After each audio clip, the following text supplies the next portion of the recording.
Hello friend, कैसे हैं आप सब। आई होप आप सब बहुत अच्छे होंगे, स्वस्थ होंगे, मस्त होंगे और ज़बरदस्त होंगे। और ज़बरदस्त रहना भी चाहिए। तो फ्रेंड, आज मैं फिर से आई हूँ। Good morning friend. आज मैं फिर से आई हूँ एक नई कथा के साथ, जो है सोमवार व्रत कथा, जिसको सभी लोग करते हैं। तो मैंने कहा चलो आज मैं आप लोगों के साथ शेयर कर देती हूँ। सोमवार की जो व्रत कथा है वो शंकर भगवान को समर्पित है।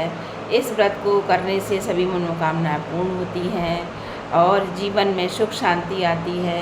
सोमवार की व्रत कथा भगवान शिव और माता पार्वती से जुड़ी हुई है। ये कथा एक साहूकार और उसके पुत्र के इर्द गिर्द घूमती है। तो जो साहूकार जो था, वो एक समय की बात है, जो साहूकार था वो शंकर भगवान का व्रत और पूजन बड़े विधि विधान से करता था। उसके घर में धन धान किसी चीज़ की कमी नहीं थी। बहुत अमीर था वो, लेकिन बस उसको एक कष्ट था, उसके कोई पुत्र नहीं था। तो उसके कोई पुत्र नहीं था, लेकिन उसको कोई पुत्र नहीं था, लेकिन जब उसने विधि विधान से शंकर भगवान का पूजन किया तो माता पार्वती और शंकर भगवान प्रसन्न हुए। वो शाम को पूजा अर्चना कर रहा था और मंदिर में, तभी माता पार्वती और शिव भगवान वहाँ से निकले और उन्होंने उनको पुत्र प्राप्ति का आशीर्वाद दिया। लेकिन उनसे कहा कि तुम्हारा पुत्र 11 वर्ष तक ही जीवित रहेगा, इसके बाद वो इस दुनिया को छोड़कर चला जाएगा। 11-12 वर्ष तक ही जीवित रहेगा, इसके बाद वो इस दुनिया को छोड़कर चला जाएगा। लेकिन इससे उन साहूकार को ना कुछ खुशी हुई और ना ही कुछ दुख हुआ। वो लगातार निरंतर वैसे ही शिव भगवान की पूजा और अर्चना करते रहे। उन्होंने पूजा अर्चना बंद नहीं की, अपना नियम नहीं तोड़ा। तो साहूकार ने ये बात सुनी, लेकिन हमेशा की तरह वो अपनी पूजा अर्चना करता रहा। फिर उसके बाद उसे एक सुंदर पुत्र का जन्म हुआ, क्योंकि भगवान ने वरदान दिया था। तो उसको एक सुंदर पुत्र का पुत्र रत्न प्राप्त हुआ। जब वह पुत्र 11 वर्ष का हुआ, धीरे धीरे वो बड़ा हुआ। जब वो 11 वर्ष का हुआ तो उसके पिता ने उसकी माता से कहा, इसके मामा को बुलाइए और इसको काशी जी पढ़ने के लिए भेज दीजिए। लेकिन रास्ते में जहाँ भी जाएं वो ब्राह्मणों को भोजन कराते और यज्ञ कराते जाएं, ऐसा आदेश उसके पिता ने दिया।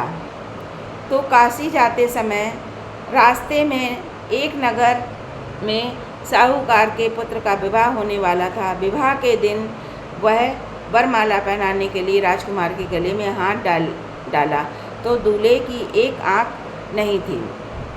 जिस काशी में जिस राजकुमारी का विवाह था, उसकी आँख नहीं थी। यह देखकर साहू का पुत्र क्रोधित हो गया और उसने राजकुमारी के दुपट्टे में लिख दिया कि तुम्हारा विवाह मेरे साथ हुआ है, लेकिन राजकुमार के साथ तुम्हें भेजेंगे, उसकी एक आँख नहीं है।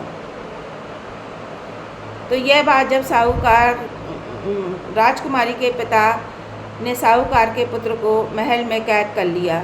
साहूकार का पुत्र कैद में भी भगवान शिव की पूजा करता रहा। एक दिन भगवान शिव माता पार्वती ने उस लड़के को दर्शन दिए। उसे 12 वर्ष की आयु प्राप्त होने पर ही जीवित रहने का वरदान दिया था। साहूकार का पुत्र अपने नगर को लौटने लगा और अपने माता पिता से मिला। उसने अपने माता पिता को सोमवार व्रत करने की सलाह दी। साहूकार और उसकी पत्नी ने सोमवार का व्रत किया और भगवान शिव की कृपा से उन्हें पुत्र सुख प्राप्त हुआ। इस प्रकार जब सोमवार के व्रत को कोई भी करता है, उसकी मनोकामना जरूर पूर्ण होती है। तो जब साहूकार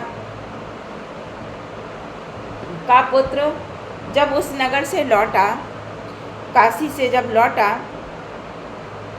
तो वो उसके मामा ने एक दिन यज्ञ को रच रखा था, क्योंकि उसके पिता ने, लड़के के पिता ने यही उसको आज्ञा दी थी कि वो जहाँ भी जाए यज्ञ करते हुए ही जाए। तो जब वो यज्ञ करते हुए जा रहा था तो लास्ट में उसको वहाँ काशी में पहुँचा, काशी में यज्ञ कर रहा था। यज्ञ करते हुए ब्राह्मणों को भोजन करा रहा था, लेकिन उसने, ब्राह्मण जब भोजन कर रहे थे तो उसके भांजे की मृत्यु हो गई और उसने ये किसी को भी नहीं बताया। जब उसने किसी को नहीं बताया, ब्राह्मण भोजन करके चले गए, क्योंकि यज्ञ में नहीं बताते हैं। तो जब ब्राह्मण भोजन करके चले गए तो उसने फिर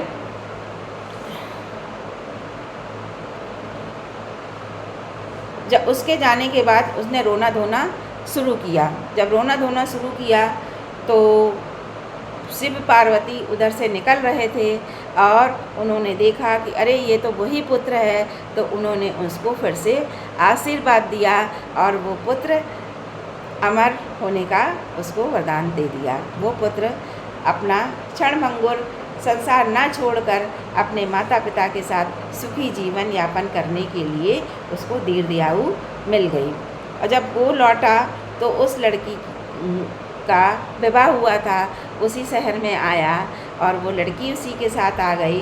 दोनों अपने मामा भांजे और बहू उसकी आ गए।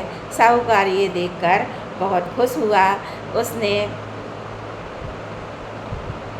उसके घर में जब मामा उसके शहर के पास पहुंचा तो उसने कहा, आप साहूकार से कह दीजिए कि आपका साला और आपका पुत्र वधू और पुत्र सकुशल वापस आ गए हैं। साहूकार की स्त्री घर पर बैठी हुई थी और यही प्रण कर रखा था कि यदि हमारा पुत्र सकुशल वापस नहीं आया तो हम छत से गिरकर अपने प्राण त्याग देंगे। साहूकार और साहूकार की स्त्री ने यह तय कर रखा था। लेकिन जब उन्होंने सुना तो उसका खुशी खुशी स्वागत किया और पूरे नगर में यज्ञ का ढिंढोरा करवाया और भोज का ढिंढोरा करवाया। लोगों ने भोज किया, साहूकार ने खुशी खुशी खुशियाँ मनाई, उनका आदर संस्कार किया और अपने पुत्र वधू के साथ खुशी खुशी रहने लगे। तो फ्रेंड, ये थी सोमवार की व्रत कथा। जो कोई भी सोमवार की व्रत कथा को करता है, कहता है, सुनता है, पढ़ता है, उसकी सभी मनोकामनाएं पूर्ण होती हैं। तो आप भी कीजिए और दूसरों को भी करने की सलाह दीजिए और बताइए मैंने इसमें कोई गलती तो नहीं की है। तो एक लाइक, एक कमेंट और एक शेयर आप ज़रूर कीजिएगा। So thank you friend.